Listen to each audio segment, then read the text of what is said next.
Hello friends, welcome to my channel the blog by Sneha. तर सुरू आहे प्रेमाचा महिना.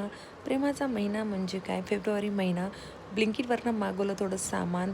वाजले होते घड्याळात 11:45. तुम्हाला दिसले असेल 12, पण ती 15 मिनटं पुढे घड्याळ करायची माझी सवय आहे. तर त्यानंतर चालू केली तयारी नवऱ्याला सरप्राईज देण्याची. यस, व्हॅलेंटाईन निमित्त ठरवलं की आज रात्रीच त्याला सरप्राईज देऊया, कारण की त्याला दुसऱ्या दिवशी वेळ नसणार होता. सॅटर्डे होता, तो ऑफिस होताच ऑब्व्हियसली.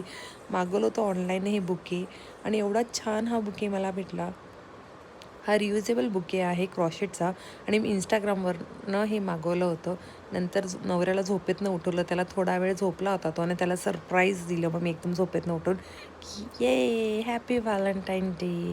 आणि त्याला एवढं छान वाटलं हे बुके वगैरे सगळ्या गोष्टी बघून, कारण की आम्ही मस्तपैकी थोडा वेळ सेलिब्रेशन केलं, थोड्या गप्पा मारल्या आणि आमचं छोटं पिल्लू पण आमच्यासोबत जागी होतं. मोठीवाली तर झोपली होती. मग नंतर म्हटलं काहीतरी स्पेशल मोमेंट व्हायला पाहिजे ना लाईफमध्ये.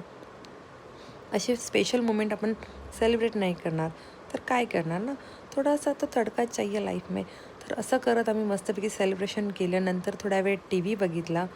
एक अर्धा तास टी व्ही बघितला आणि नंतर काय झोपेची वेळ झाली. तर असं होतं आमचं हे छोटंसं सेलिब्रेशन, जे की खूप स्पेशल होतं माझ्यासाठी.